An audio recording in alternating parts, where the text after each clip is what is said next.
Hi, hello, welcome, folks. I'm Kai, the Cracked Kai, and today I'm going to do a walkthrough of my 2025 planner that I designed for my October Etsy shop launch. It's the Cattitude digital planner for Neurodivergent, and I'm going to showcase how I plan to use this for myself. It's kind of like if you had any questions about this planner, I hope to answer it throughout this video. And what I have planned to do is I want to use the digital print file. So I did have two separate files in when you do make a purchase of this planner, is that one of them is a PDF file that's meant for as a template to upload to note-taking apps like GoodNotes, Notability, that are made to upload PDF templates, and then you can fill out where there's little areas. There's also stickers, kind of like stickers included for the Cattitude emojis, emoticons. And there's an additional sheet for printing sticker labels. And so I'll show off the stickers that I plan to do and how I would recommend doing them, and as well as the labels. So those are included in the purchase. But I'm going to be using the PDF print file. So it's a separate file that's better for print quality colors. So it'll look a little bit different if you use the digital file because it's an RGB versus the CYMK format. So I printed the pages, which in the main file is 87 pages. And then you have the daily planner page, which you can print as needed. So I wanted to separate these files out because I thought it would make a lot of paper all at once to print. That's 365 daily pages. And then you have 87 other pages that are included in this planner. So I was like, it's like over 400 pages to print in one shot. So I decided to do it a little different. So I'll walk through that in a little bit. But for my purposes, I like to start off a planner a little bit before, or like the goal is to start off my planner before year end. Because every year, the last 3 years, I've been doing bullet journaling, and I'm always late trying to do my year spread and then do the monthly spread, and then I always was late, and then I would just stress myself up trying to catch up all the time. So doing it this way, I have already a cute design. I already have the year spread pages. I have everything I need.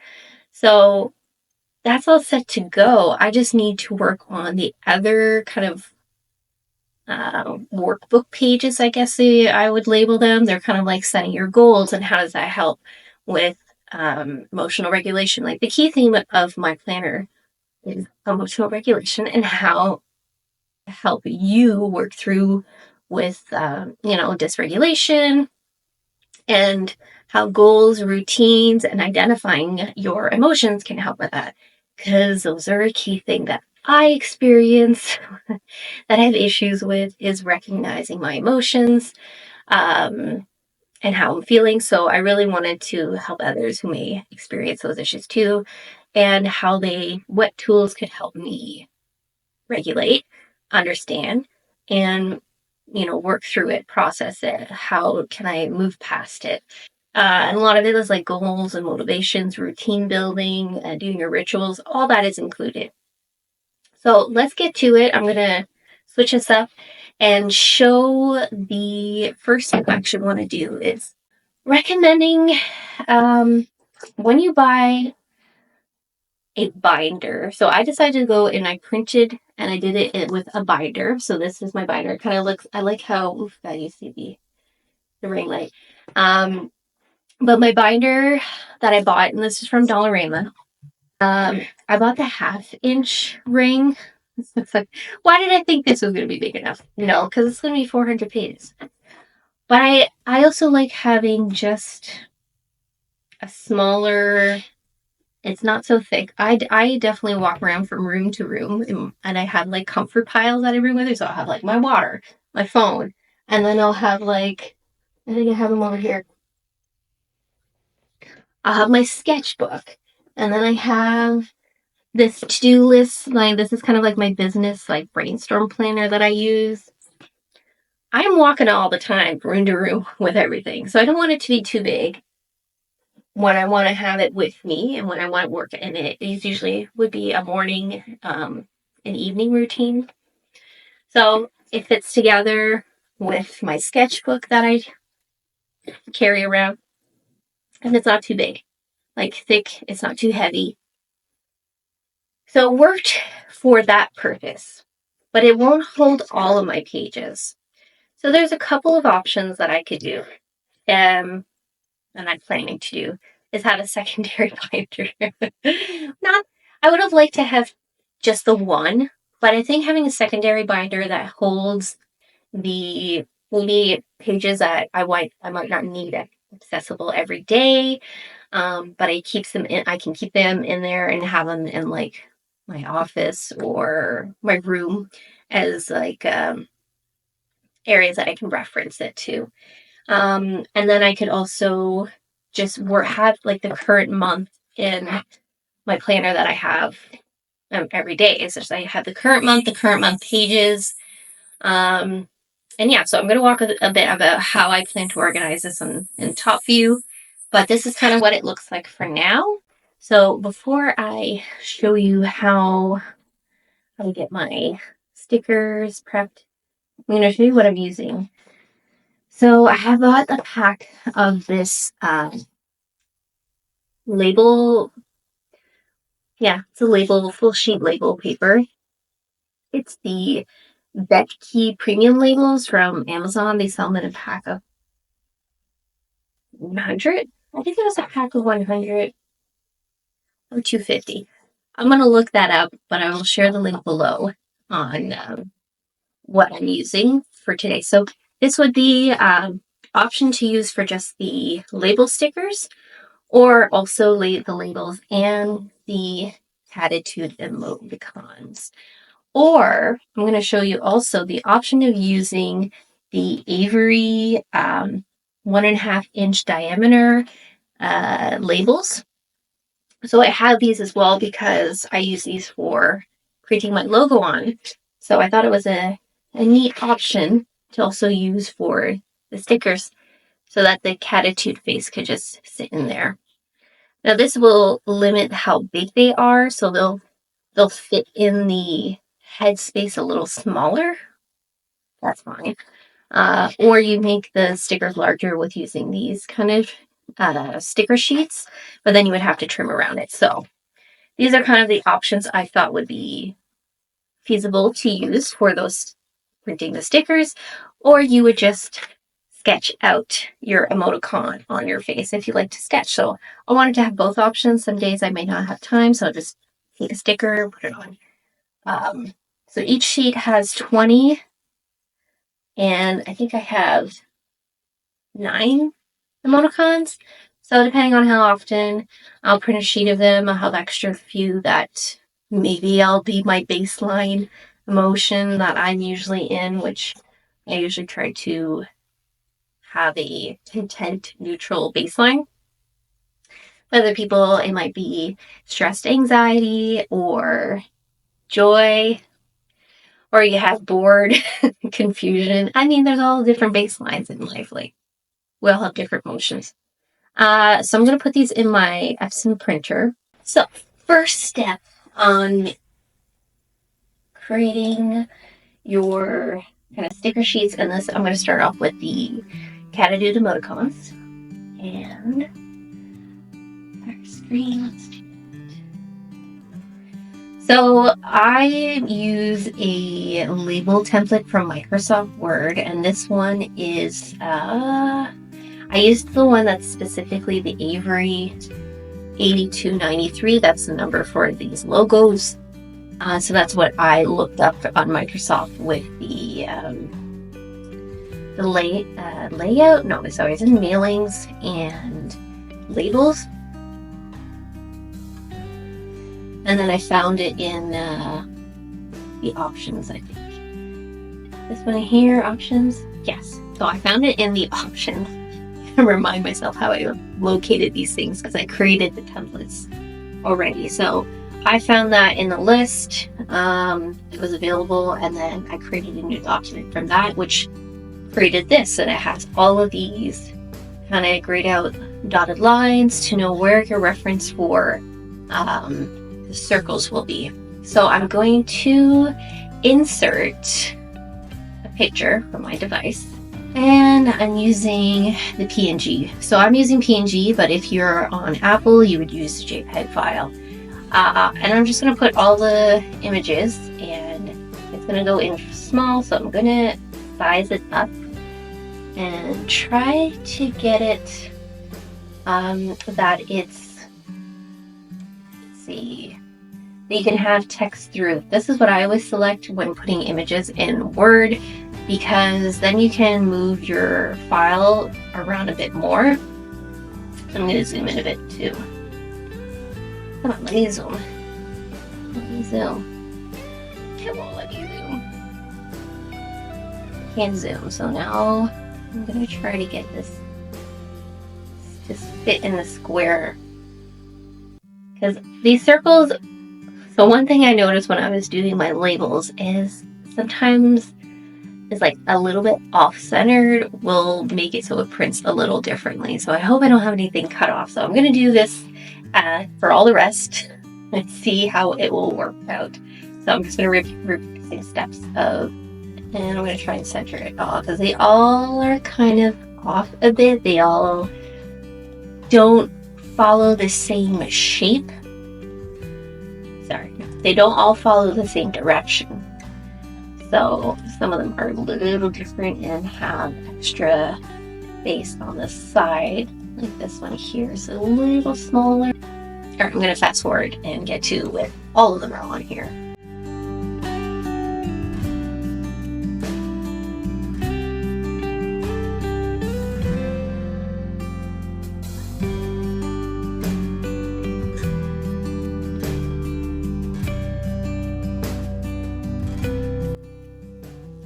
Okay, so now I have all of the Cattitude emoticons that I want to print. So I did one of each, which I actually have 12. I don't know why I thought 9.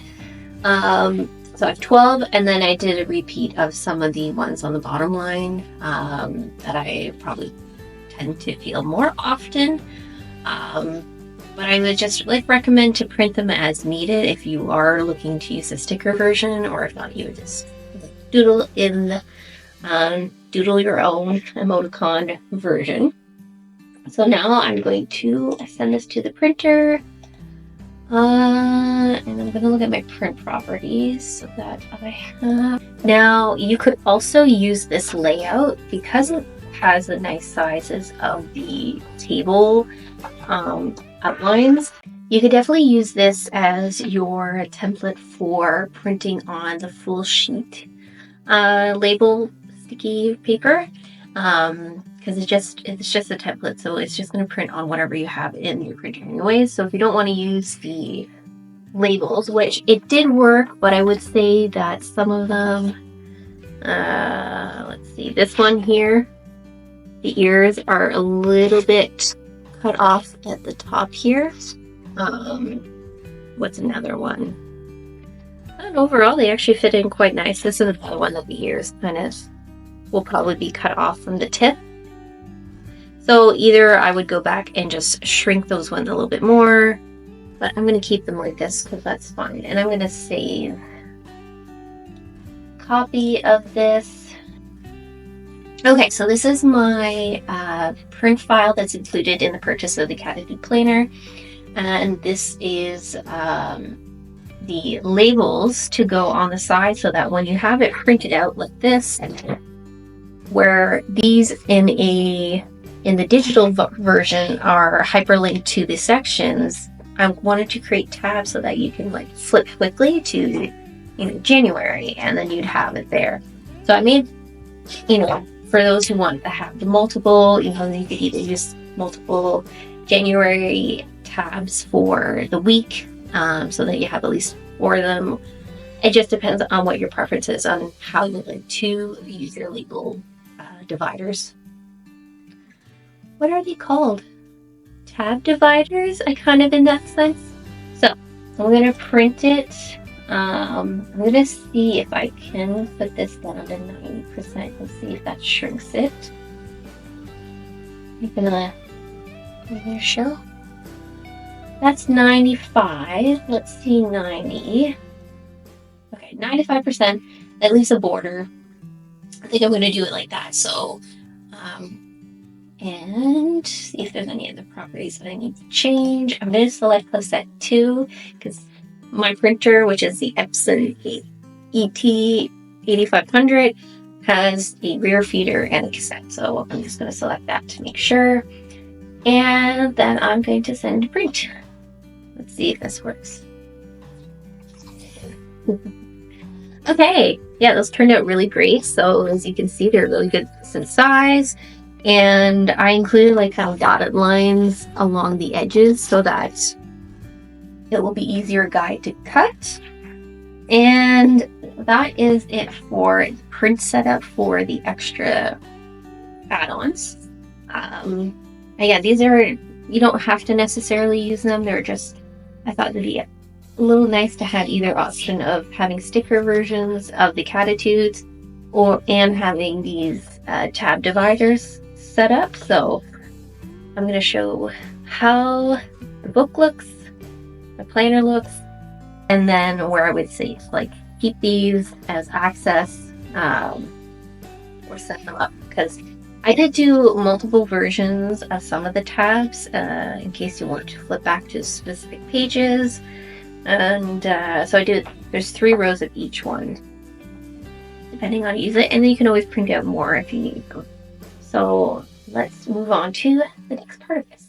So this is my Cattitude binder. And of course, every binder, every daily planner starts with who it belongs to. I'm going to use my silly pen. I love this pen. It's so fun to... It feels like a quill whenever I'm using it. So this belongs to Kai. I could add more if I wanted to. I added more extra lines in case you want to like who is Kai and like, stuff like that. So that's 2 more pages, a few more lines. And see, this is why I knew a little too many pages. That's okay.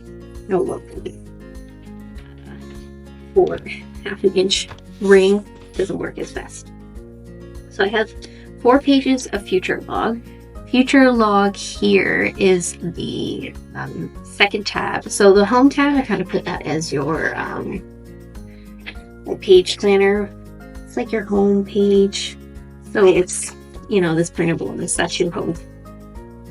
If you want to go right to the beginning.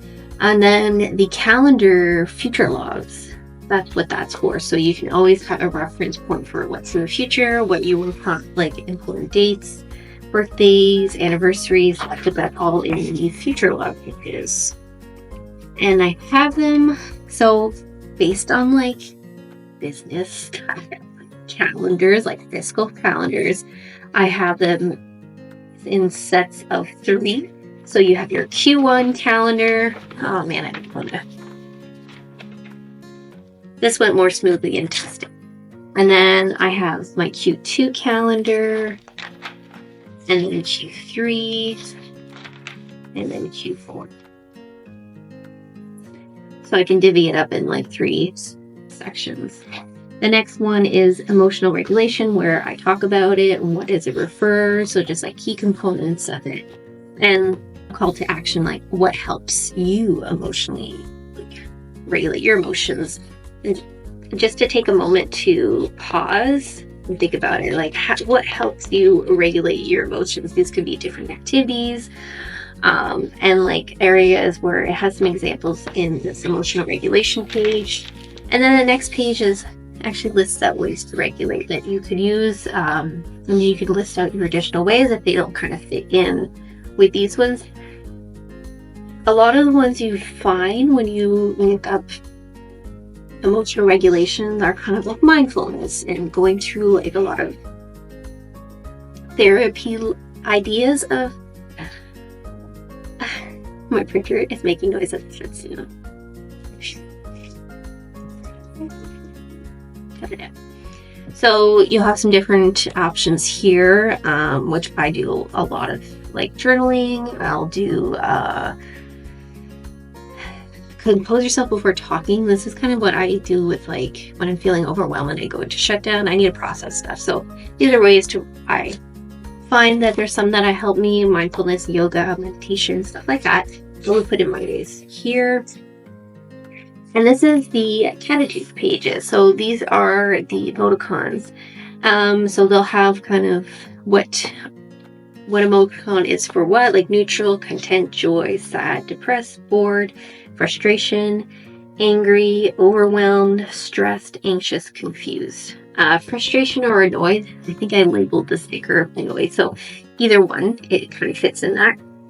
And there'll be kind of a brief description, and then what you may feel like physically, mentally, and some of it is spiritually too, because emotions can affect all. And then the next one I have is routines, and how do they help you emotionally regulate emotions. So there's a list of information there that you can review about how routine building can help with that, because it kind of is your fallback when you are feeling emotionally dysregulated. If you step back into some routines, it kind of helps you reset. So I am a huge routine person and I actually get dysregulated sometimes if my routines are disrupted. So I have to work with being able to adapt when changes to my routine. And then building your rituals into routines. So these are some of the, I think I've outlined some of the things that could be difficult for people who are neurodivergent. I've heard of like hygiene rituals some people struggle with because of sensory issues. I do in certain things like nail care. I'm never a fan of it, but I always want them really short. So kind of that. Oral care I've always struggled too with, like flossing, stuff like it's all part of your ritual hygiene. So there's a bunch of that and how to build those into like routines so you kind of have it in the daily planner. And then you have your hobbies and interests, like routines of like, oh, I do this on certain nights, or I go out and play board games, or I go do an art class. There are interests and part of your ritual for the week to help you emotionally regulate. There's some other ones too with body movement. Of course, being active is always one of the huge ones that people always say to regulate your emotions. If you're sitting all day and sitting in your emotions and not moving your body, you're not moving those feelings inside. I have a tendency to like nature walks, going outside, especially in the fall. Favorite time, sweater weather season's here, so it's a good time to go outside and walk. But there's a bunch of different ones here. And then mindfulness rituals for me, these I am a huge person for this, like yoga, mindful stretching. I do that every morning. Journaling, tarot cards, that's a huge one for me, and meditation. I do try to do breathing exercise. So there's some examples, but you can add to it what you do for yourself. Everyone is different on what they like. I always like to just provide examples because it helps me when I see examples of what do you mean? What are these rituals? Please tell me in like key examples so that I may understand. And then I have the next section, which is goals and milestones. So goals and milestones are, again, something that can help you emotionally regulate, because if you build up a goal, again, this will outline some information about how does goals help you with emotional regulation, and how to enhance, motivation, positivity. Because if you're stuck in like, one is like autistic shutdown. That's one I go through a lot. If I'm emotionally dysregulated, I tend to go into a shutdown mode. Too many emotions feel overwhelming to me, and I'm like in sensory overload. So that's having goals is a way for me to get out of that, because then I can look at like, oh, these are things that I want to do. Let me do at least one of them, and that can get me out of that, and I can focus on something else while my body and mind are still processing things. So there's a couple of pages on there. And I have a call to action again for what are some goals that you want to accomplish for 2025. So this is where taking some time ahead of when 2025 arrives, because it's a busy season with the holidays, everything becomes too much. And I think it's very much for neurodivergent a sensory overload season. So having some of the stuff at least set up for you ahead of time, I think will help and benefit you in a sense. So that's where I'm like, I want to start this now so I can think about what goals do I want to focus on to help me in my emotional regulation routines and things that will help me keep me on track and that I can always fall back to when I need to.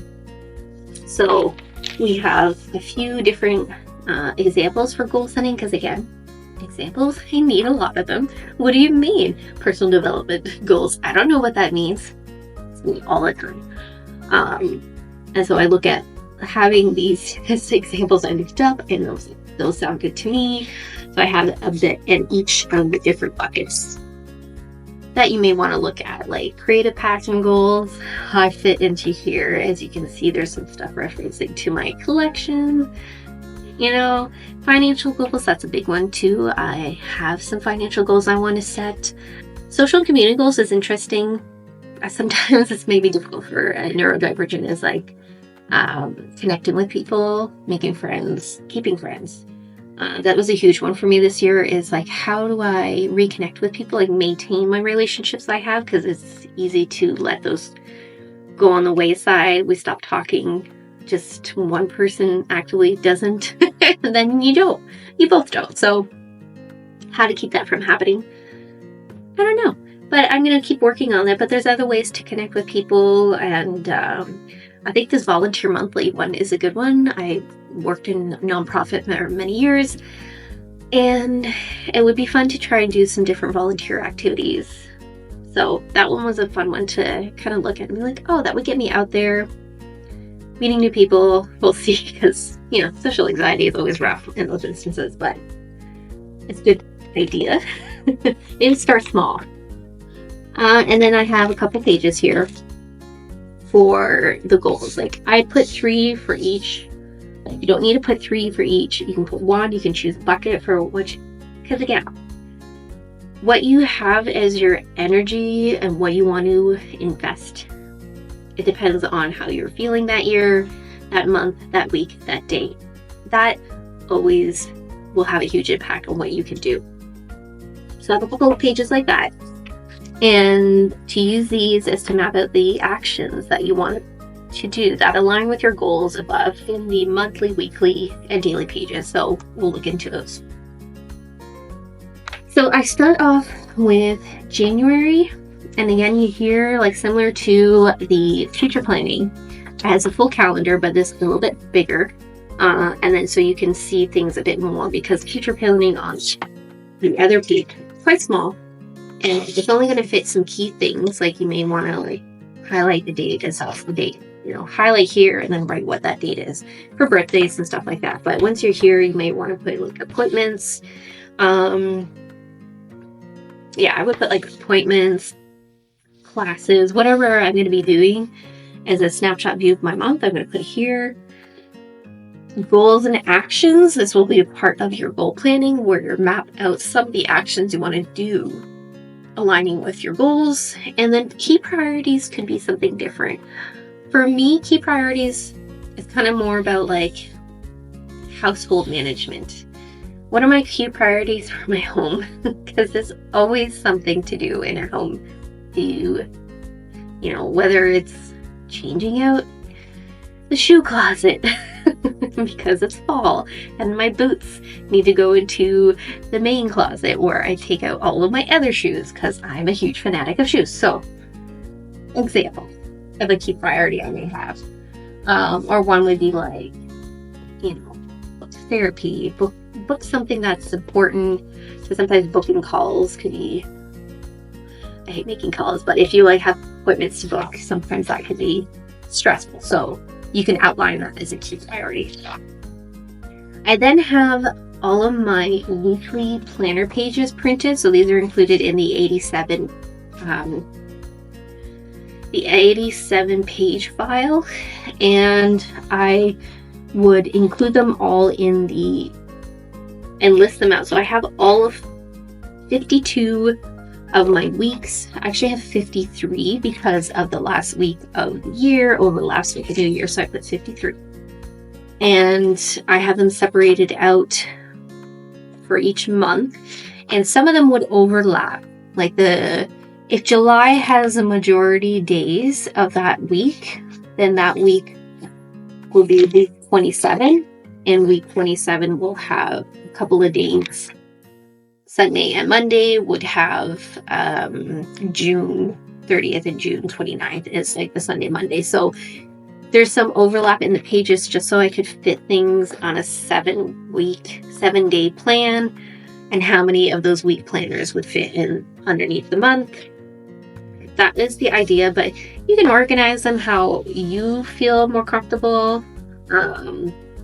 This is how I had planned it so that it could fit in with this. And then, so yeah, in the weekly planner, I would have my household chores. Some of them that I thought of, and then you can include some extra ones that you may do, might not be aware of it.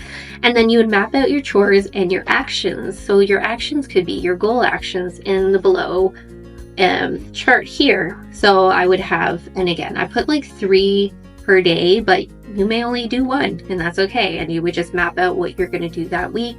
You don't have to fill it out. Don't overwhelm yourself. Just, be compassionate and kind. Like this message, it says in each week, be compassionate and kind to yourself if all actions planned were not completed. I did what I could do this week with the mental, physical, and emotional energy available. So don't shame yourself if you weren't able to get to what you're doing. It's all about helping you and not making you feel bad or anything.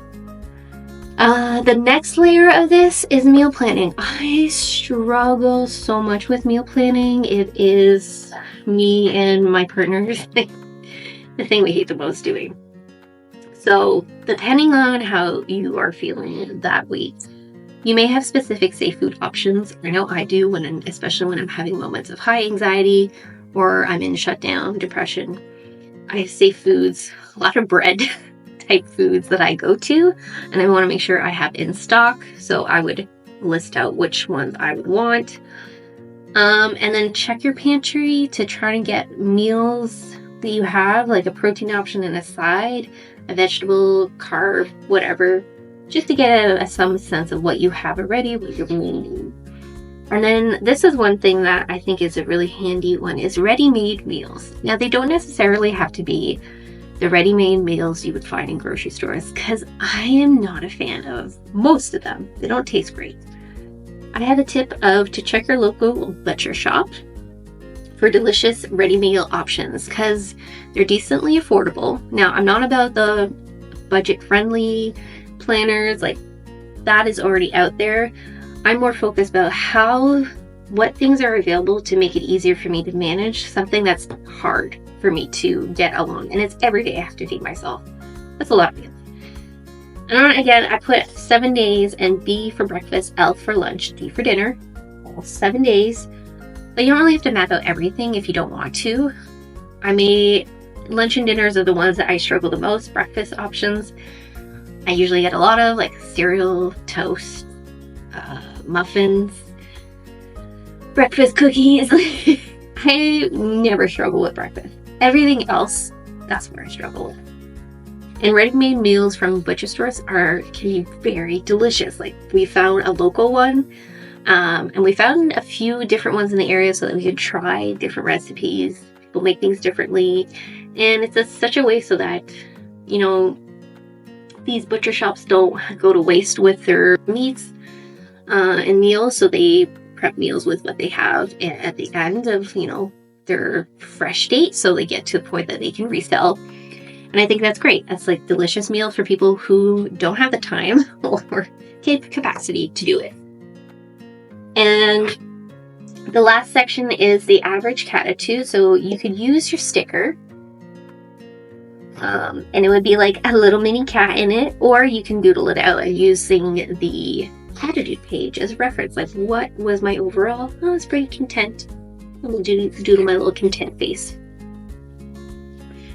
So after each week page, I have 7, or depending on what the week was. So January, the first week of January only has 4 days. So for in the new year, I had 7 days. But they're the last few days of December. So you would have the 29th, 30th, and 31st. You could put those in there. But for the daily planner, I put 4 for the first week of January, and then every subsequent weekly planner page, I then put the 7 all of it.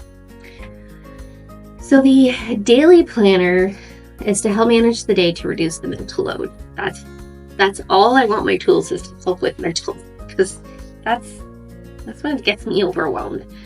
And this is where you can always have, like, when you're morning, have your morning coffee or breakfast, you can flip through what's the plan for today, the week, the month, if there's anything to check. And then you can put in, how did you wake up? What was your attitude from waking? Some people wake up stressed. Some people wake up tired, neutral, put it in there. As a way to see how your day evolves, do you circle back to your baseline, which could be your morning when you wake up?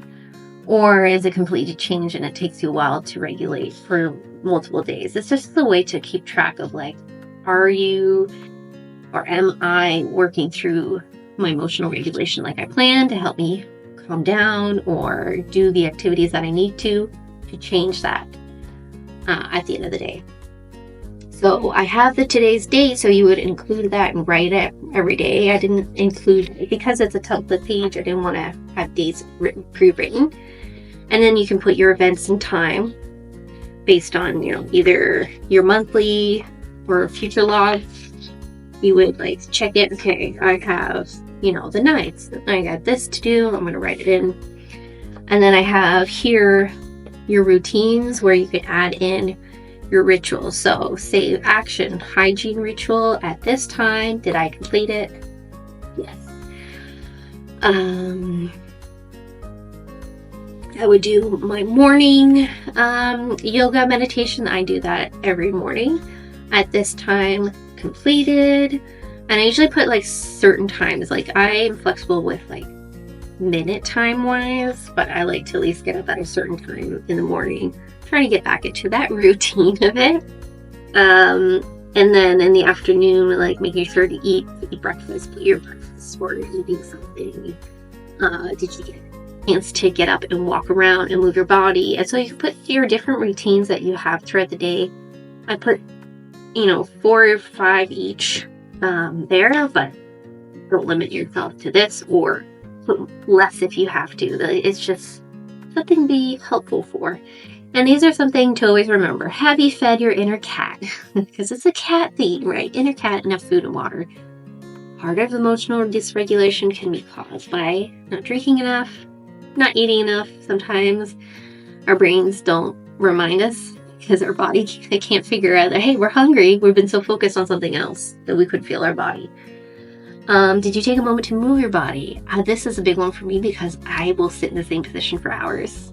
Like, I move around a lot on my chair, but I'll be sitting for hours. And then overall, how are you feeling in your body? Do you feel tense? Do you sore? What's happening? How's your mental space? Was the day taxing? Are you feeling so fatigued? Or overall pretty good? And what emotions have you felt? I got so frustrated today. And then you have your PM attitude. So that is what I plan to do with this planner, is set it up for the month, and then I'm going to probably have all the way to the end of January in this binder, and then remove these extra pages for the weeks in between, because initially I put them all in just to see how it was, and I was like, you know what, those are way too thick. But I do want to have the overview of the month, so if I'm ever booking appointments or things in the future, planning stuff, I will have access to the monthly calendar that I can input for my daily pages when I get to that point. So I am going to rearrange a bit of this, but I do want to flip to the very end, and this will be towards the end of the year that you may want to do this, or you could also do at the end of the month. So you have your year in review, and each, similar to future log, it's very similarly. You'll have your highlights and your lowlights for each part for each month. So what felt like a highlight, a win, achieve a goal, or completed an action that you wanted to do. What was a low light? Did you have a lot more shutdowns? Did you have a lot more meltdowns? Were you feeling overwhelmed most days? Work stress? Those can be indicators, and that you would want to keep track of. And just to review it at the end of the year and see, how did I improve? Was I able to manage my emotional space or anything like that, as well as just like highlighting of like outside of it. Maybe someone you had a special surprise and you celebrated something, or you had something very sad moment in your grief. So other options to keep track of. But that is what my Cattitude Planner is all about. And I hope you enjoyed this walkthrough.